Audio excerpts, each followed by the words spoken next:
Welcome one and all to Let's Talk Real Estate and Stuff. You're here with John, Carlos, and Papa P, Instagram, Mr. Real. How's everybody doing? If you're not, Good. Very good. do that. Having a great week, guys? Great week. Let me know how my lighting is. I've left the window or the Bright. what's it called? Bright. Drapes up. Yeah, it's very bright, and randomly when the sun hits, I turn into like an angel ghost looking thing. So for anybody watching, you'll see that. Angel But Carlos. I'm good.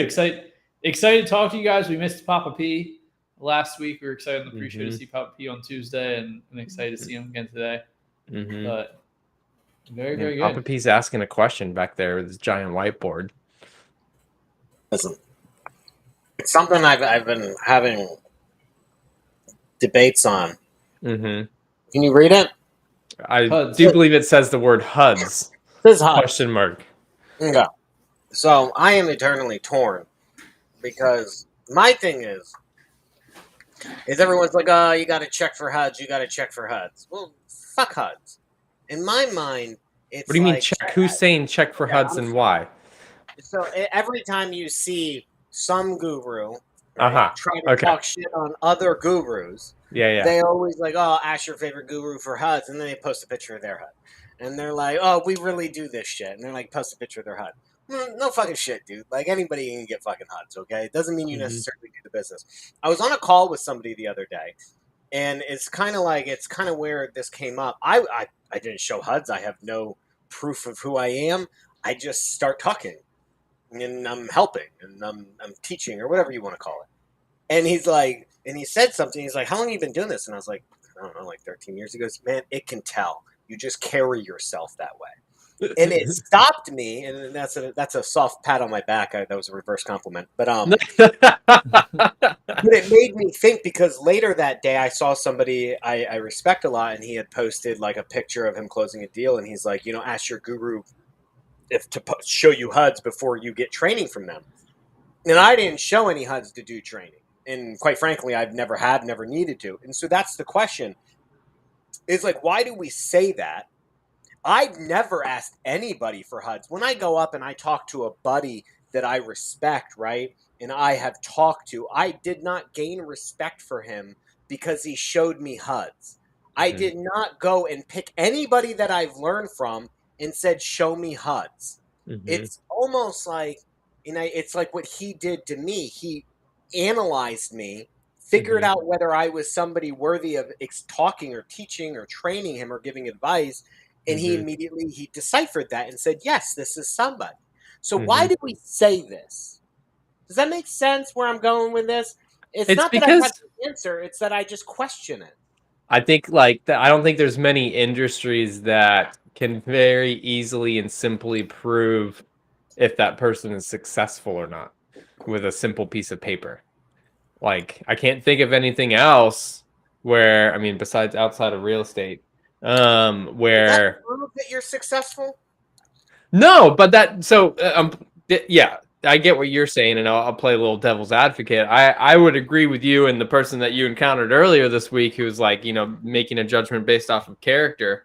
I think that is the better way to do it, because, when I meet somebody, and, Carlos and I met a bunch of people last week, like, I'm not asking for their resume. I'm not give me your fucking not asking for information to prove who they are and what they do. You guys are at masterminds and you're opening up your trench coat like, yo, I got my HUD. You got your HUD, show me your HUDs. And like, nobody at this level does that. And so yes, we could see on Instagram, right? Like, I think it's a social media game. So, but that's the thing, is I also took it, like, if you watch me on Instagram, I'm not flashy by any means, but I do talk a lot of shit. And I feel like just from doing that, you're like, okay, he knows what he's talking about. Like, I see him doing the business. He's bitching, complaining about real problems that operators have. And same thing when I watch other people, I usually could tell whether they really do it. If I never see you ever at a property, if I never see you in an office and you're just always in your house or out at a club or in a car, I'm questioning you, right? Like, 'cause I haven't seen that proof. So there is a sense of proof that I look for. Yeah. But I feel like there's also more proof in the person and how they talk. If they're more talking about getting money, right? Like, yeah. Getting money, I mean like hustling for money versus talking about the inner workings of business, the inner workings of deals, the struggles, the complaints. Those are different things that I look for. So again, I come back and I say, who is this really for? Why do we say HUD's over everything? Is it so you don't get scammed? Is it for the new people? I think it is because I think it is. I think it is because it's not like it's not. Yeah, it's not like a. I'm not seeing it as an apples to oranges, or I'm seeing it as an apples and oranges to oranges comparison because HUDs is just like a quick way, like a quick thing to see if you're actually doing transactions. Where obviously, if you meet with somebody one-on-one, or if you're in a mastermind setting and get to talk to people, you can kind of not only just hear and see if they're legit, but so much of communication, body language is like, or so much of communication isn't just verbal what you're saying. And depending on how perceptive and intuitive you are, you can kind of pick up or like, all right, this person's like a bullshitter, or like many times I've done that. So many times I've seen people, I've lent someone money. Hopefully if they're listening to this podcast, I don't mind, have lent this person money for marketing. I was tired working like long days for the Fire Yourself challenges back in the day. This guy seemed super legit, post mindfulness stuff, spirituality stuff. Never paid me back a portion, but hey, took years to do it. Guy is, you owe Carlos money. Pay the. He does owe me money, but it's like it's funny because that happened to me. I didn't ask for. I went into a partnership with him, loaned him a few $1,000s. He was just going to do a deal split with me just for a marketing campaign for like radio ads, and it was like I was working like just long days. I was like, you know what, this guy seems like a good guy. I've interviewed him on the podcast before, but then going around to other people, it's like, dude, this guy is not legit. He always has something going on.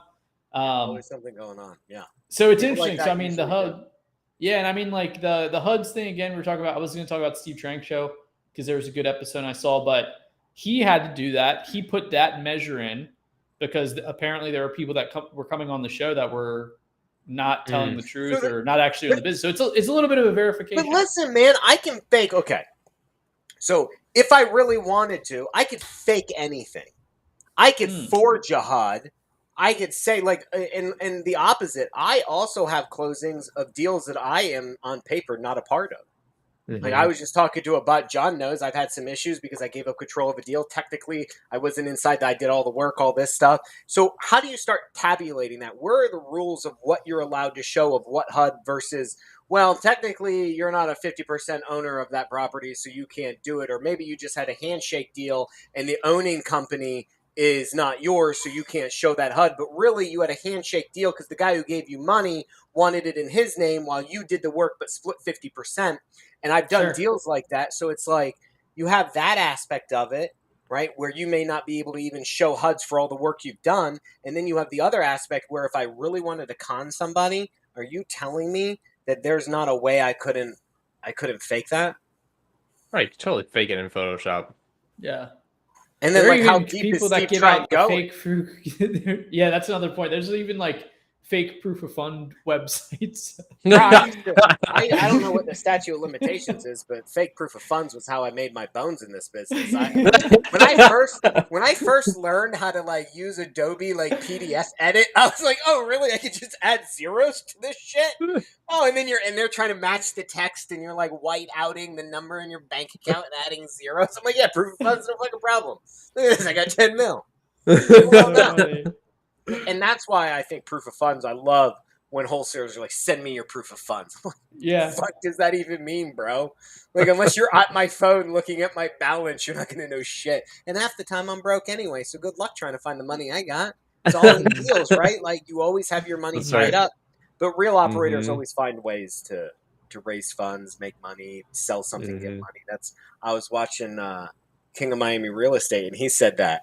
He was talking about always being broke, and he was like, and I resonated with it because he's like, he bought that big building for $1.5 million. He's like, I literally had enough money after I paid for that to just pay my bills for the next month, and I hope to make more money to keep going because you buy these big assets. But anyway, I mean, I don't know. I agree that maybe the HUDs thing is for the new people to judge you, but I feel if you're really a scammer, I could claim, I don't know, like I could show you HUDs. It's like, dude, have Yeah, it's like, dude, have you seen the Leonardo DiCaprio movie Catch Me If You Can? Yeah, like based off a true story. It's like, dude, and I know it's a little more thrive in this industry. Now.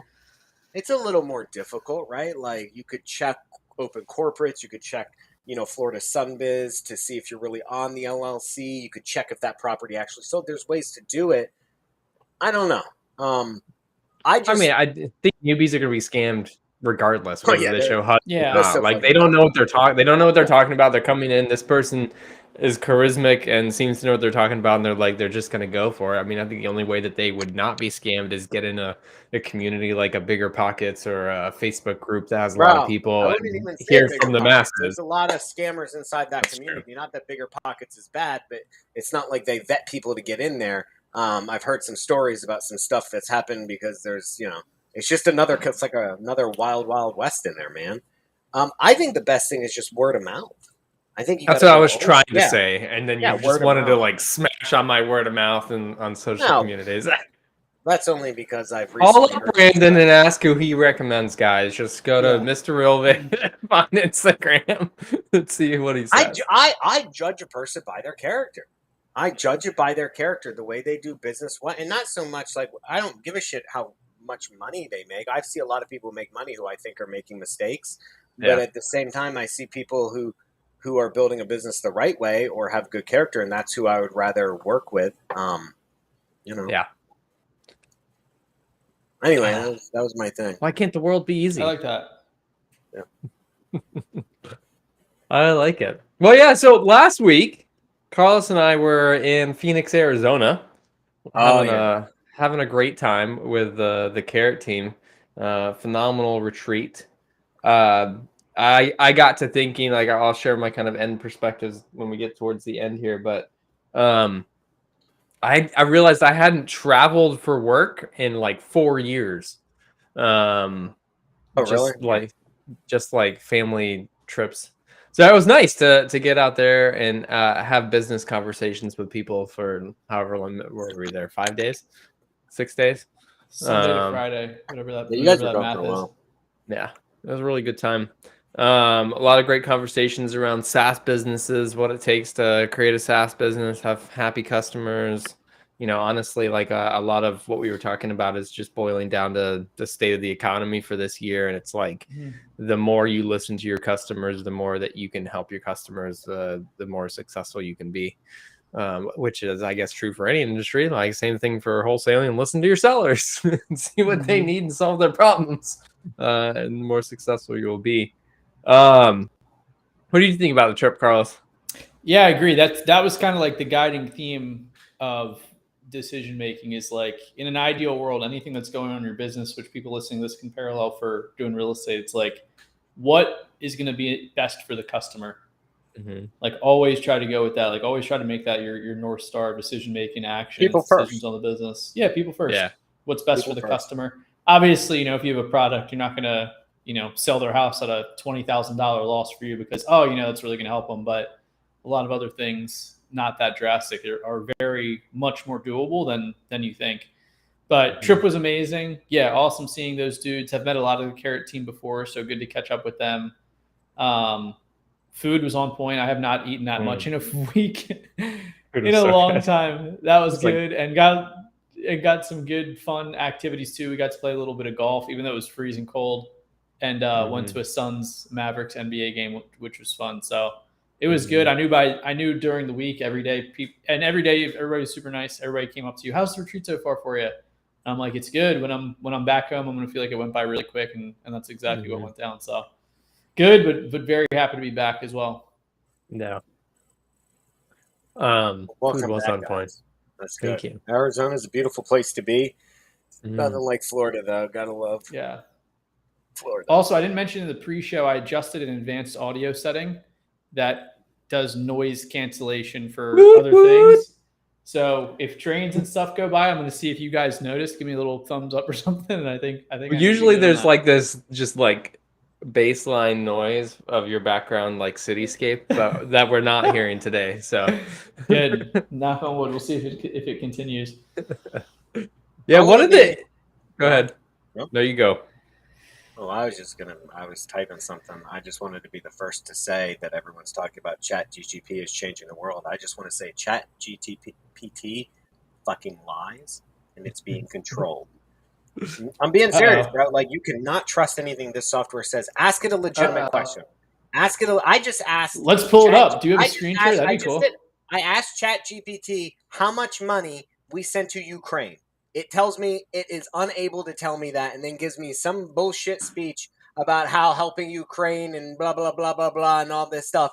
You're telling me that it could tell me it can write a fucking essay and pass the bar exam, but it can't go into Google and find an article that says the exact amount? I could fucking Google it. If I can Google it, how come this fucking genius AI that passed the bar exam, MBA exams, the fucking goddamn doctor exams, all these exams, and it can't tell me the numbers? So I'm like, okay, well, I was like, now tell me how much it was just to fight Russia. How much did we send them? Again, it's like it gives me some public relations response about how the United States has always provided military assistance. And it's like, bro, that's not the fucking question. And this is not the first example. I saw somebody posting about it yesterday where they were talking about when you ask it a politically motivated question or anything that goes against the way the government is operating, you ask anything, even if it is common sense what the answer is, it will dodge it. Well, I was scrolling through our Instagram and I saw one of the things that you said about ChatGPT, and it got me thinking about it. Like, I'm sure it can be controlled to some degree, but it also, I'm going to play the other opposite end of that spectrum. Let's say it's not being controlled, whatever. But isn't it possible that an AI is going to form its own fucking opinion and pass that on to anybody that asks its own question? Well, I heard Google had to shut down its AI because 2 of its AI bots or whatever started its own language and people couldn't understand it. They were having a conversation with themselves, and then the humans couldn't understand it. They didn't know what to do, so they shut it down. Like, that's the whole idea of AI, right? Like, it literally can form its own opinion and have its own feeling towards things. So if it's like, I mean, Terminator scenario, right? If it's like the human race is going to kill itself, that's the opinion I have. This is therefore the information and actions I'm going to do. Montana. I am moving the fuck away from civilization. I'm moving away from civilization. I'm going to grow my own I'm going to have my own cows, my own chickens, and I'm getting the fuck out of here on a $38 million ranch. That's it. I mean, Elon Musk, that's what his one, like, he wants AI, like, he knows it's coming, but he's like, we got to be careful, people. Well, Elon's leaving. He's trying to go colonize Mars. Yeah, he's leaving. With his AI bots. Yeah, why do you think he's going up there? He's getting the heck out of Dodge. He's like, this place is going downhill fast. There goes the neighborhood. I saw Avatar last night. Random thought. Haven't either of you seen Avatar, the new one? No, I fell asleep during the first one. Oh my god! I was thinking about going to see it this weekend, actually, but the playtimes of. I guess I'll wait for it to come out on Amazon and Netflix. If you enjoy I have not seen a 3D movie since I saw the first Avatar. Holy hell, is it really good in 3D? I don't think it's on 3D around me anymore, dude. They've cut all the times off. You should drive up I-4, head to Orlando. Anyways, there's I won't spoil. I mean, it's the very beginning of the movie. Like the people come back, and it's literally like these bots run around and build buildings for the colonists, and it's just like the bot runs out, and it's like they can assemble a whole building in 24 hours. We already had that, dude. Icon 3D already partnered with. I'm going to fuck this up. Either I think it's KB Homes or Lennar. I think it's Lennar. Oh, really? They partnered with Lennar Homes, one of the 2 big builders. And so Icon 3D, if you don't know, they print 3D concrete structures. They come out with a grid. Yeah. The foundation is laid, and they'll come and print the walls. And they could put up homes in the exterior of the homes in like a fucking day. Mm-hmm. And they could just punch these things out. Now, I mean, that's going to change things. And so, yeah, I could see that happening in Mars space. We need this technology if we plan on, colonizing another planet. But leave it to man to go and fuck some shit up there. I heard we're trying to go take down an asteroid because of all the precious metals and minerals that are on an asteroid that could be worth trillions of dollars on the U.S. Let's go fuck around in space, guys. Let's go see how that works out for us. We're definitely ready for this challenge. I know. I wish I would have sent you the post. I saw there's a fucking private equity group, a venture fund of rich people who have started a science group that is about bringing the dodo bird and the woolly mammoth back to life in real time. I was like, have you not seen Jurassic Park? Yeah. Like, this doesn't end well for us. Neither does going up into space and trying to fucking mine asteroids. That's not going to end well for us either. Ah, man. Humans. We dream and we want to do things, and sometimes we just ignore the basic problems. And you know what basic problem people are ignoring right now? Is the fact that their houses aren't worth anything anymore. I know. That, looping all the way back, we had an interesting session at Carrot where they brought in 2 customers. I don't know if they want me to say their names because it was a private conversation, so I won't say their names. Two wholesalers in Phoenix, Arizona, to come talk to the team. It's interesting when your team is as big as Carrot. Sometimes a lot of people don't hear customer problems. So I think for a lot of them, it was eye-opening. For me and Carlos, we're like, man, this is stuff we talk about all week long. Yeah. But one of the interesting things that they were talking about is like they're getting away from flipping, they're loving mobile homes. But one of the interesting things was talking about seller expectations and then pricing. Specifically, like sellers are still expecting crazy prices that aren't possible anymore, but not just from the fact of they go to Zillow and they look to see what something sold on their street, but because they are being contacted by wholesalers who are telling them wrong prices and getting things under contract. And these poor sellers are thinking that their home is sold in 30 days and it's the price that they want. And then the contract, they walk away from the contract and the sellers like left there being like thinking, they're about to get the money that they needed to solve their problem. So it was an interesting conversation, and it made me like think about you, Papa P, because we've had these conversations about like you specifically talking to sellers and like how you get them to change their opinion of what their home is worth. I'm curious, we haven't talked about it in a while. Are you seeing like or hearing from sellers that they're starting to like come around to the conversation? Some and some aren't. Yeah. It just really depends about their need and motivation. A lot of the problem is I don't think so. I was having a conversation with a lady. She had a lot of pain. She can't afford probate. The mom died. She's living in this house. She wants to move. She's got a lawyer who would do the probate, but she can't pay the probate. Blah blah blah blah blah. So I was like, I could do it. We went through the whole dinky dinky do thing, and there you go. But the problem is Zillow has her house valued. It's a mobile, but whatever. It's valued at $140K. It is not worth $140K in today's market. So it's maybe worth $125. So my offer is based off of that $125. My offer was like down in the $60K range. You know what I mean? And the problem is she logs on to Zillow. It's just a bigger discrepancy. And so you have more things to talk back. So not only are you talking down the Zillow pricing because that hasn't caught up yet, but you also, you're right. The other wholesalers, man, like, oh, what was that? And it's nothing new, but it's getting worse. It's like, oh, well, somebody offered me, it was a guy, like I was at 40 some K and the guy's like, somebody offered me 60 some $1,000. You're the lowest of all of them. I'm like, well, how come you haven't signed it yet? That's the ultimate question. How come you didn't move forward? Well, I'm waiting. I'm like, well, don't you think that if they really wanted your home, they would be calling you as much as me? Oh, well, they are. It's me who's not moving forward. I'm like, well, then why are you even entertaining my conversation if you know you have somebody that's willing to pay you the price that you want? And it just doesn't add up. But a lot of the problems is fear. And it's something that we all battle with daily as a salesperson. I am afraid to get rejected. I am afraid to tell a seller the hard truth about their property. I'm afraid to have that convo. And the problem is if we don't confront our fear as salespeople, we're never going to get our home run deals. We're never going to make money. And then you have the difference between, so that's 2 things. The third thing, John, is something that I'm stealing from you, but we've talked about before, and you said it from your Carrot camp, that those people also said there's a difference when you start struggling for money.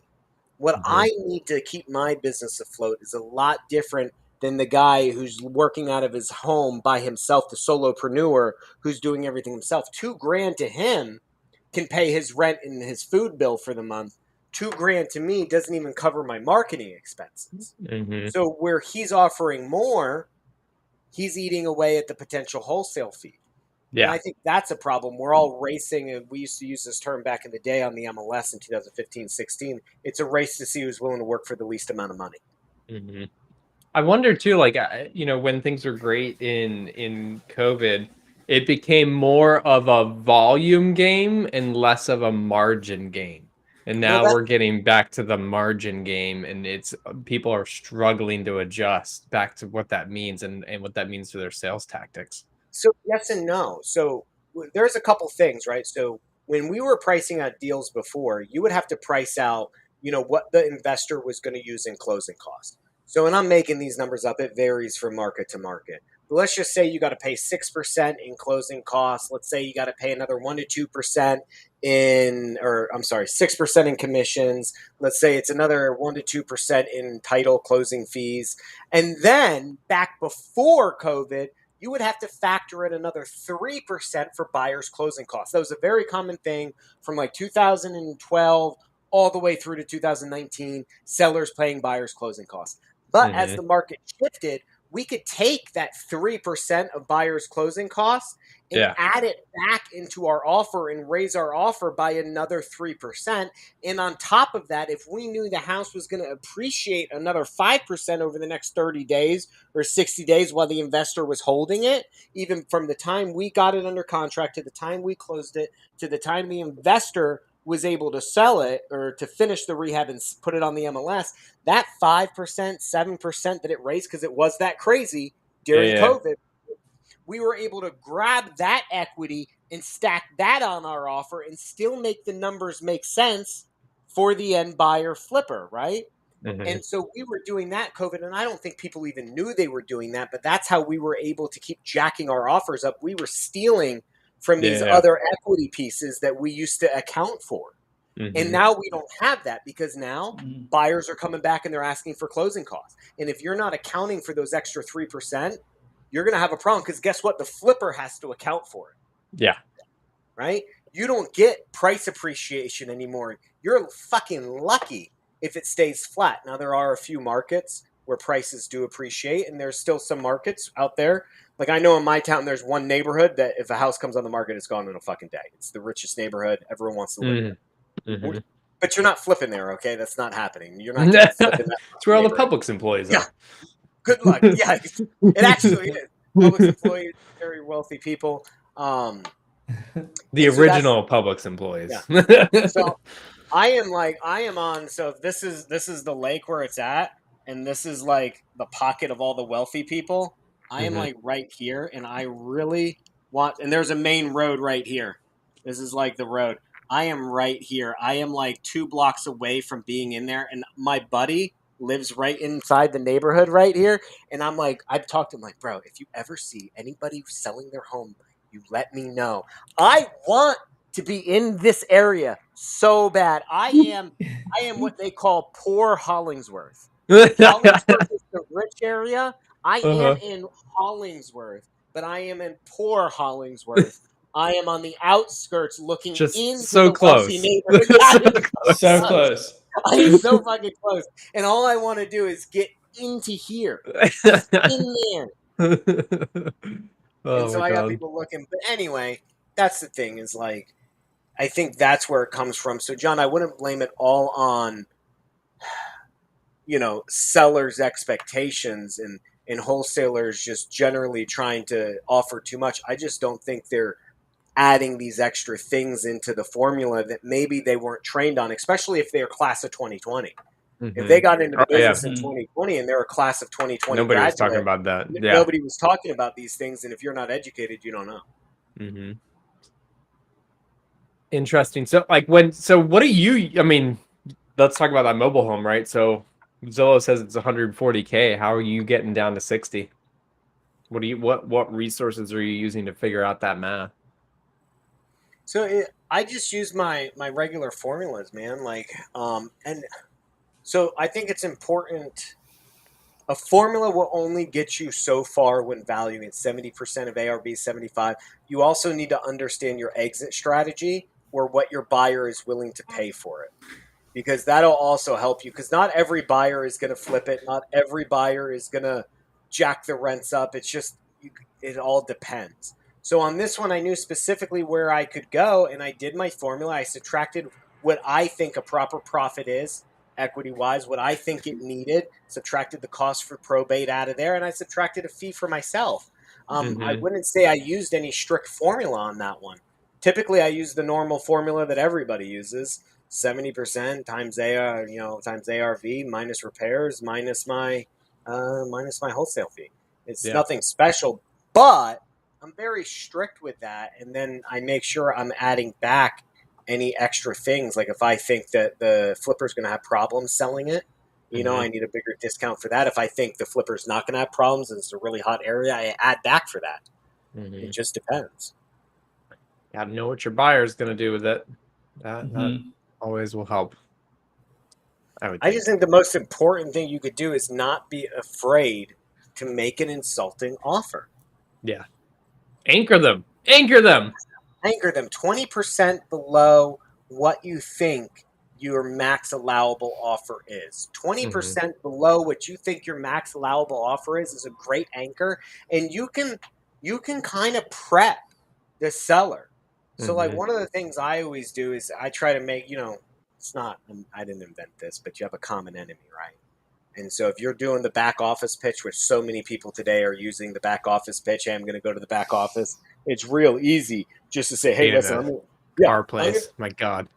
I'm going to go. Yeah, I know, right? I'm going to go to the back office to get this. But listen, whatever I come back with, don't beat me up too much. I want to make sure we can get you the most money possible. I've seen them turn properties down for way less, that are in way less worse condition, that are in worse neighborhoods, that are a lot smaller, whatever it is. And then you go back and you come back and you tell them, you say, wow, and you get excited and you tell them what's happened. And when they get mad, you say, listen, this is what they said. Let's work together. What can we do to go back to them to get them to offer more money? A lot of other things I always like, and listen, I love spending their money. Tell me what to do. I love spending their money. I only get paid. The more of their money I spend, the more I make. So if you could give me a reason to work with you, I will go back there and fight to get you more money. And hopefully they don't hang up. If they hang up on you, well, then you made too low of an offer. But if you're not pissing people off when you're making offers, you're not offering low enough. Simple as that. Litmus test. What did you used to say, Carlos, when you were talking to sellers back in the day? This is not something I got energy from. I would use but I would use somewhat of the back office, except with Mike, who is our acquisitions guy, super successful investor still, big self-storage guy now in Arkansas, actually. There's a bunch in Arkansas. But I would more or less do that.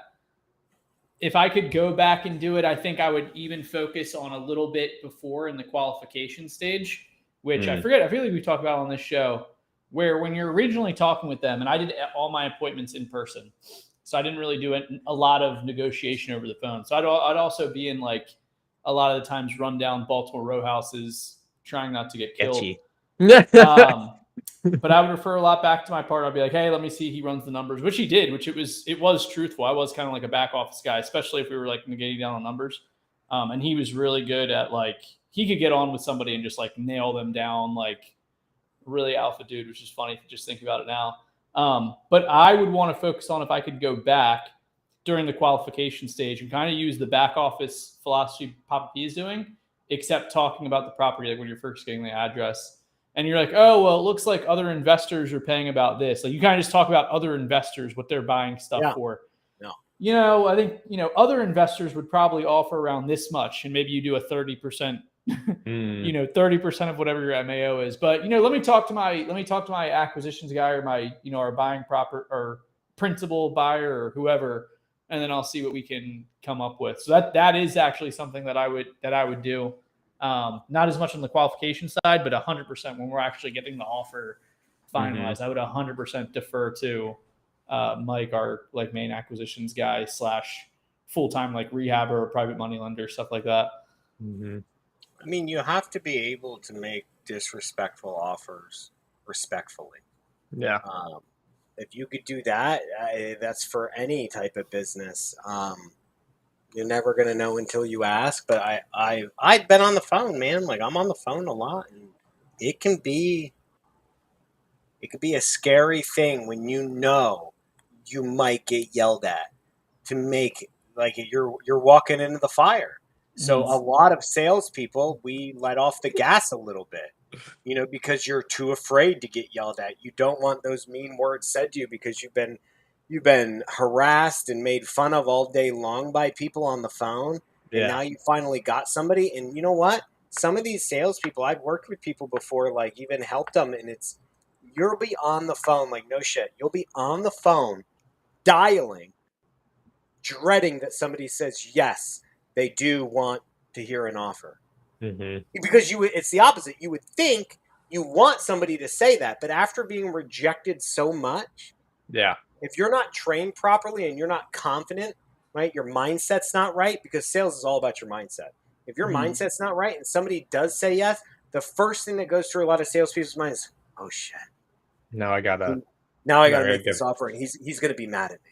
Yeah, he's going to be mad at me. And too many people don't talk about it, right? All the salespeople, all the trainers, they just assume, say my script and you'll be good. And that's true, too. There's gold mines in script. I just had a post about it. And it's like, there's gold mines in the script. Follow the script, practice it, and you'll say it naturally. No matter how good the script is, you're going to piss people off. And so the number one thing is your mindset. And when you're dreading the person saying, yeah, I want to hear an offer, for fear of getting told, fuck you, go find a real job, what do? That offer that was $60K may now become $78, $80K just because you feel like it sounds a little bit better. And they might not be as pissed. But then you're doing the seller a disservice. Yeah. I'm not built for that. That's why I've never been in a salesperson. I'm not built for it. I do it because I fucking have to. You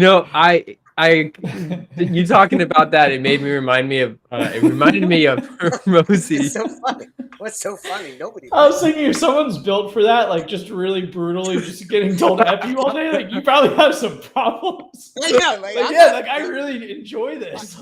Oh yeah, fucking just fueled by fucking hate and pain.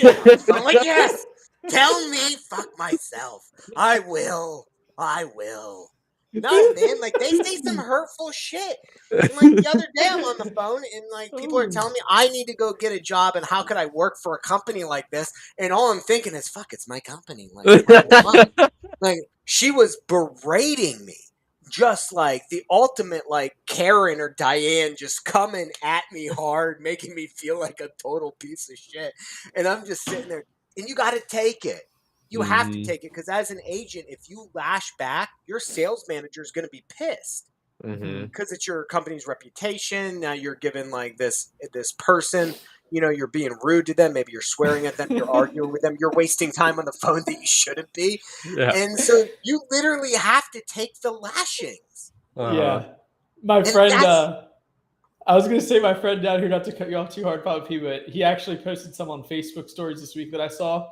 He was putting out content of him calling his tenants live and telling them he was going to raise their prices on property. And then he posted stories of people like emailing him.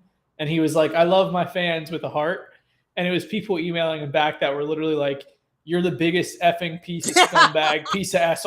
But like literally a whole page. And it's like, I'm going to do everything in my power to email you and call you just to be on your mind. And he posted 2 of those. And I was like, the time that it took a person to like draft this up and then continue, it was like crazy. But I've just been cracking up the last minute thinking of like, if you put that on if you did an energy audit of like, that's like what you enjoyed. Like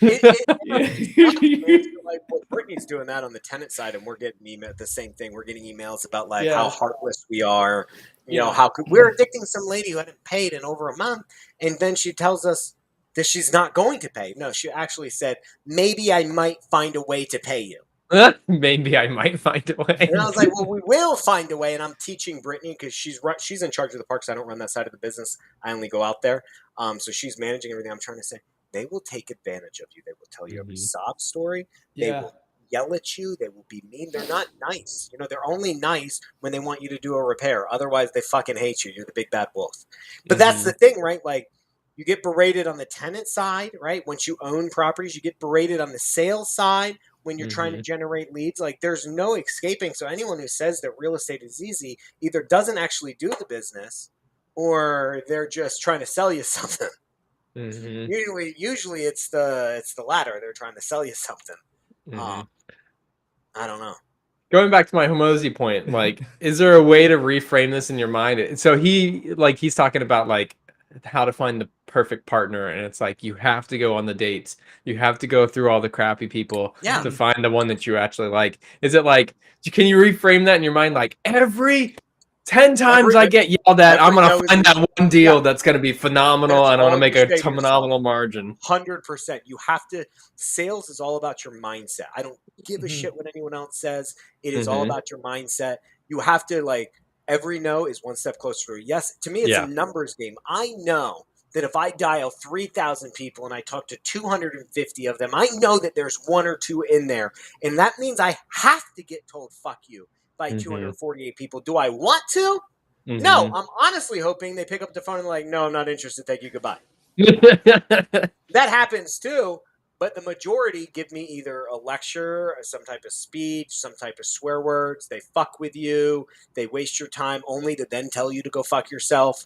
I mean, and I get it. They're getting berated all day long. So they're passing on. But I'm with Carlos. Like, the time it takes you to do this. I think it's unbelievable. I had somebody once tell me they were harassing me. They wasted my time. And he goes, I just wanted to waste your time like you're wasting my time. And I go, you literally wasted your own fucking time going through my script to only tell me that this was never for sale. You wasted your own time, bro. Yeah. So you're dealing with people who are so spiteful and unintelligent that, like, they get off on the fucking hate, dude. They get off on the hate. And you have to be, you may not be built for it, but you have to train yourself to be able to handle it. 100%. 100%. That's like, and it's funny, like doing sales, like software sales, where it's all, you know, relatively warm. I shared with you guys the one text that I got from a guy that he like sent his info in, and I just followed up with a text, and he told me like, go F myself or something, which is just hysterical. But I think tangible thing for any type of sales that you're doing, if mindset's the biggest part, which I agree with, one of my favorite things to do for anything that you're looking to accomplish, or just kind of outlining any project thing in your life, reflecting on anything, is like kind of give a number perspective to it. So the biggest part of building your mindset that you can take away from this episode is like, you have to have some type of data or numerical thing to it. Like baseball players, you could get in the Hall of Fame. Like, you could be one of the best baseball players of all time with a 300 batting average. You only hit the ball and get on base 3 out of every 10 times. Same thing with sales. Like, if you don't understand, like, the best closers are closing like X amount of people, or people going on date or trying to court people to go on a date. If you realize the best of those people, like, can only close or get a date from 10% of people they approach, like, it's a whole different mindset. Like, when you have that as the foundation, you're like, that you at least have a benchmark to weigh yourself against. So that's a mindset piece. Then also our software coach too says sales, which I definitely agree to a certain extent, is just a battle of who has more certainty.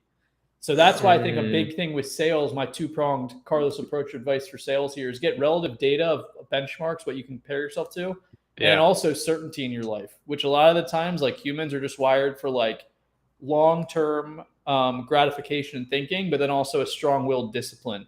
So if you can get any type of habit that you're just doing in a day-to-day basis, something that I've been doing the last month and a half is just focusing on doing my 30 minutes of reading, which I had been doing that almost every day. But what I've been slacking on the last year or so is also the 30-minute Spanish lesson, meditating pretty much every day when I'd wake up 15 minutes, but not the one from Psycho Cybernetics, like 30 minutes deeply focused on like goal super stuff. So like, when you have a streak of doing that, and you know whatever your value proposition is sales, and you go into it, like, you're just so certain, you're like ready, like, you're just like, bring it on. Like, I'm going to be so certain. Obviously disqualify people and think some people aren't going to be a fit, but for the people that are, you just need to be more certain than other people. Yeah, it's okay that you're going to be afraid to talk to people. I mean, the fear is there. Remember, like, it's not that anyone in the military is not afraid to go to battle, or the fireman's not afraid to go into the fire. It's just that they're willing to overcome that fear for the sake of what their duty is. Right. And that's the thing, is like, when you understand your duty or your mission or your why, and you say it to yourself, hey, I got 248 more of these to go, and there's going to be a yes in here. I got 230 more of these to go, and there's going to be a yes in here. And that's that. And the longer you put it off, the longer it's going to take you to get there. But it does suck. I have a newfound respect for the cold callers that you hire, the sales reps that you have on the phone. I was thinking about this. I don't know what your guys' belief is, but I was listening to Grant Cardone, and I was listening to him, and he did that, where he rebuilds a business, right? He did the Undercover Billionaire or whatever. And then there's Undercover Boss. I was watching it. I was up late at night one night, and it came on the TV or whatever, on whatever channel it was. And it's where the CEO of the company comes and works the lowliest job and realizes all the errors in his business. And I was listening to this person who's wildly successful in the industry, makes like $5 million a year doing this. And all they do is brag about how they haven't been on the phones in like 3 years. They haven't had to generate a lead. They haven't done any of that. Like, I'm literally on the phone. Like, I was telling this one kid, a guy that I was talking to, I was like, man, like, I redid all these processes, so I'm redialing. Like, I am dialing right now to see, does my process work? Do these new lead dispositions work? What ones am I missing? Like, and eventually you will hire somebody to do that, right? But, like, somebody has to be doing that in your business, not just your employees. Yeah. Right? Not just the acquisition reps or the cold callers.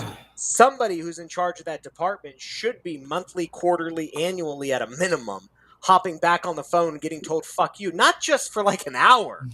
Right? I want you on there for weeks on end. I want you to know what it feels like to grind out with your team, and then to say, what can I do to alleviate that grind? What can we do to better it? And I have found newfound respect for it, because when you're up on your high horse, it's a lot different when you're just preaching to them and you're like, do it. I used to do it 5 years ago. It ain't so bad. But like, bro, 5 years ago is a long time. Like, get on the phone today, motherfucker. Like, and so I used to say that to my cold call team 5 years ago when I started wholesaling. I used to cold call myself. Don't worry about it. You got this.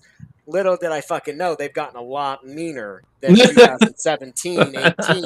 In 2007, 18, they've been berated for 5 years. Yeah, I know. Their attitudes were have getting changed. blasted by 100 different wholesalers. So they were a lot nicer back then. Not today. They're fucking mean. There's some mean motherfuckers out there. Especially when you're calling like Florida and Texas. These motherfuckers are threatening you with guns. They're gonna fight you. Dude, that is yeah, there are some wild people. I've definitely even had in my day had some wild settings. I remember one time we sent a direct mail campaign. This is like when I was just starting like Super Green. But we sent a direct mail campaign to this area called Pikesville in Baltimore County. Pop P may know. But the part that we went to was like a wealthy Jewish area, and it was a high equity list. So it was all these people that had it was all these people that had like $1 million houses, like almost all paid off. And it was like, we'll buy your house cash. And these people would they were mean, like savvy. They're like, oh, you're going to buy my house cash, huh? And I'm like, just like learning, like just listening to Sean Terry podcast. I'm like, yeah, I'll buy it cash. They can see I'm like 23 years old. Like, all right, why don't you come to that? You want to come to the house? They're like, come with a duffel bag with $1.3 million. I know, right? Like they were like mean in like that way, not like threatening me with guns, but like just like savvy. And that's when Carlos learned to figure out the median price range of a house in his area and put a cap on the value when he's pulling lists. Well, I didn't. But back then, you couldn't even. You probably couldn't even buy data back then. You know how hard it was back then, Carlos, when you were doing that to niche your data down like that. Like it was not easy. It was not even easy finding data like that. Nowadays, just blasting it at the post center, like send to the zip code. Wow, I don't even remember buying data. I remember the first way I started buying data was off of Mojo, because Mojo would give you like expired listings, FSBO, stuff like that. Like that was how I initially started, and then I would print off. I'd go on to county, like the county records, and there was a way where you could print off people who, absentee. We have a certain feature as a realtor. And then I would one-off skip trace them and call. Like it was hard to get data back then, which is why I also drove for dollars most of the time and door knocked. Yeah, that was a wild episode, but yeah, I mean, good luck dialing, motherfuckers out there. You know. Yeah. I went. Dude, I know. I went home to my wife and I told her, I was like, we have to get into TV and radio. Interesting. Those motivated leads. I'm definitely noticing that now as like, wholesalers are experiencing pain points, and I'm looking at like who's doing great and who's not. Those motivated leads are really counting for something right now. Yeah.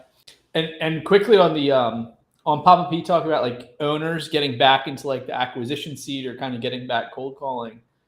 Those ones specifically, like I forget the guy's name, but it's a TV guy that he does all the TV ads for people in like Collective Genius. But his results are like mandatory. The person goes on the appointments. Like the conversion rates are like astronomically better, which makes sense if your face is on the TV ads and then you go to the appointment, it's gonna be better. So it's like, dude, a lot of high level people in like Collective Genius or people that pay for the TV ads, like they're the owner of the company, but they're going on the seller appointments that come in from TV.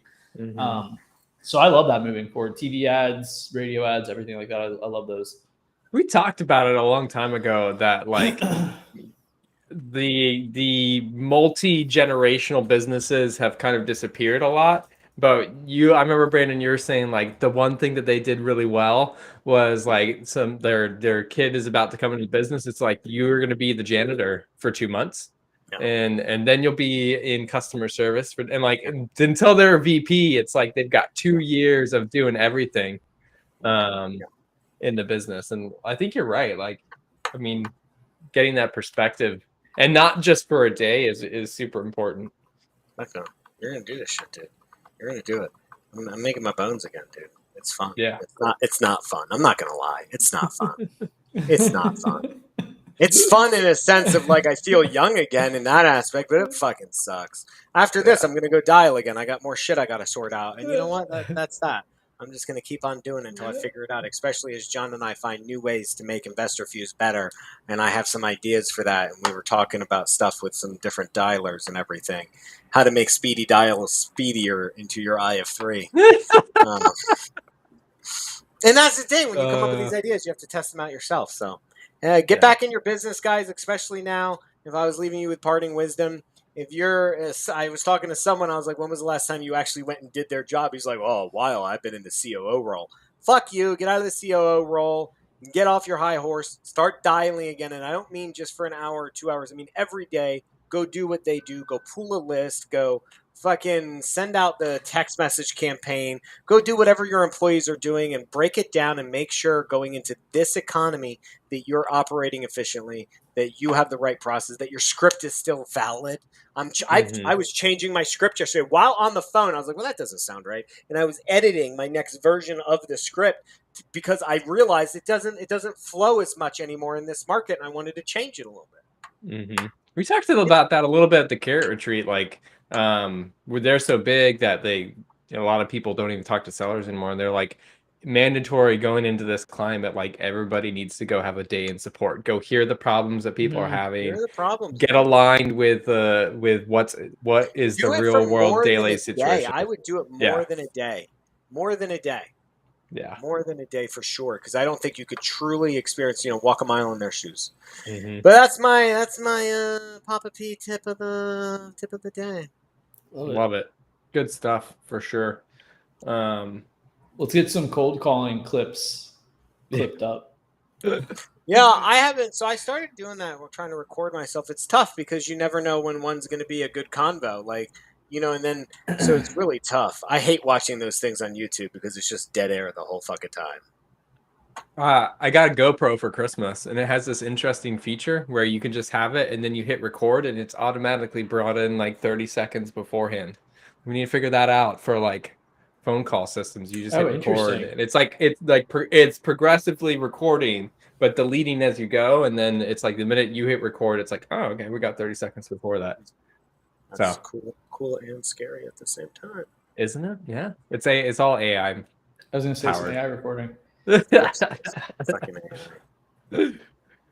All right, gents. Anything else to wrap up this lovely episode we've had here on the this Friday day, first Friday in February? See you next week. Lock and load, baby. Lock and load. All right. Follow us on YouTube and Instagram. And we'll see you all soon. We've got some guests and exciting content coming for future episodes here. So see you all soon. Love it. See you guys. See ya.